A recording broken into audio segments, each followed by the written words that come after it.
৭৫ kilometre বেগে ৪ মিনিটের tornado, লন্ডভন্ড উত্তরবঙ্গের ৩ জেলা।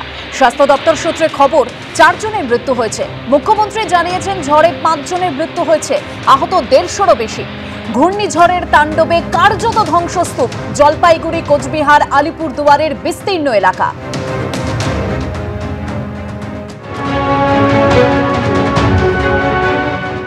রবিবার দুপুর ৩টের যে ঘূর্ণিঝড়ে লন্ডভন্ড হয়ে গিয়েছে জলপাইগুড়ি, আলিপুরদুয়ার, কুচবিহারের বিস্তীর্ণ অংশ, সেই জায়গায় আমরা দেখেছি যে সকাল থেকে বলা ভালো গতকাল রাত থেকেই কিন্তু বান্নেস যে গ্রাম রয়েছে ময়নাগুড়ি, সেখানে কিন্তু প্রশাসনিক তৎপরতা ছিল চোখে পড়ার মতো। কিন্তু প্রশাসনিক তৎপরতা একেবারেই নেই সুকান্তপল্লীতে।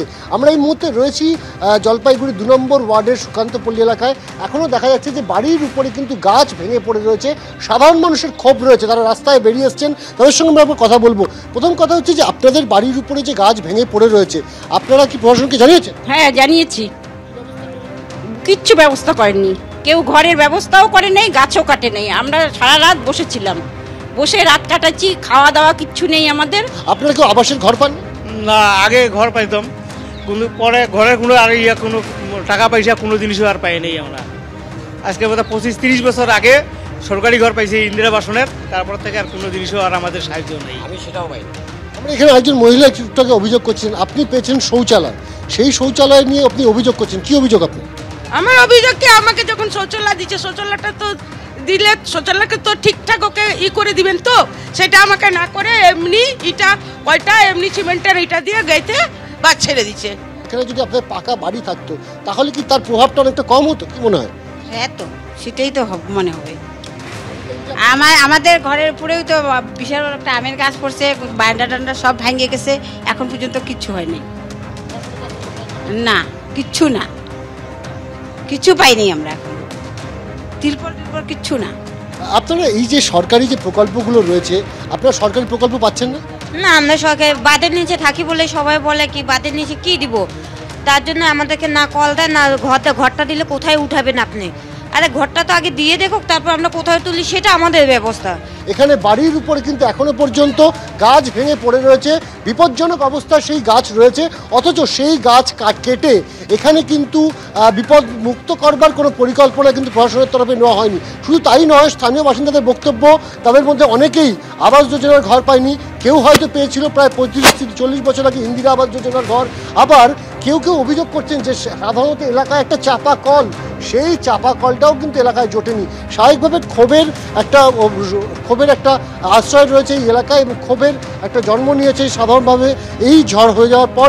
প্রশাসনিক যে ব্যর্থতা রয়েছে এখানে, তারা মনে করছেন যে প্রশাসনের তরফ থেকে সদিচ্ছা নেই এখনো পর্যন্ত এই এলাকায় এই যে পরিস্থিতি সেটাকে স্বাভাবিক করার। ক্যামেরায় রোদারিওর সাথে বিশ্বাস, এবিপি আনন্দ, জলপাইগুড়ি। চ্যাংরাবান্ধা থেকে দিদির বাড়িতে এসেছিলেন দ্বিজেন্দ্র নারায়ণ সরকার, বয়স ৬১ বছর। তিনি দুপুরবেলা খাওয়া দাওয়ার পর সাইকেল নিয়ে বেরিয়েছিলেন বাড়ি থেকে মাত্র ১৫০ থেকে ২০০ মিটার দূরে এই জায়গায়। আচমকাই ঝড়ের মুখোমুখি পড়ে যেতে হয় তাকে, এবং ঝড়ের থেকে বাঁচার জন্য এই গাছের নিচেই আশ্রয় নিয়েছিলেন সেই সময় এই প্রৌঢ়।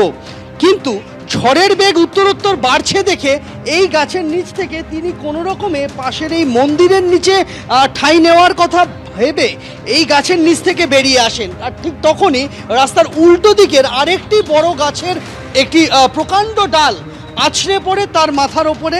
এখানেই মাটিতে লুটিয়ে পড়েন তিনি। রক্তাক্ত অবস্থায় তাকে যখন এখান থেকে উদ্ধার করা হয়, হাসপাতালে নিয়ে যাওয়া হয়, ততক্ষণে তার মৃত্যু হয়েছে। ঝড়টা তো বেশিক্ষণ সময়ের জন্যও আসেনি, ওই মুহূর্তেই আমার মামা শ্বশুর আর কি ওই গাছতলায় আশ্রয় নেয়। ওখানে ওই সময় গাছটা মনে হয় শিকড়টা একটু উবুনুবু এরকম করছিল, তখন মামা শ্বশুর ভাবলো যে অন্য জায়গায় গেলে হয়তো ওখানে সামনে মন্দির ছিল, মন্দিরে গেলে হয়তো উনি সুস্থ স্বাভাবিক থাকবেন, কিন্তু আর যেতে পারেননি। ওই সময় গাছের ডাল ভেঙে ওনার বুকের ওপরে আর কি পড়ে, তখনই এই ঘটনা ঘটে। এই ঘটনার পর মুখ্যমন্ত্রী মমতা বন্দ্যোপাধ্যায় এই পরিবারটির সঙ্গে দেখা করতে রাতেই তাদের বাড়িতে ছুটে আসেন। পরিবারের সদস্যরা, এলাকার মানুষজন শোকে রীতিমতো পাথর।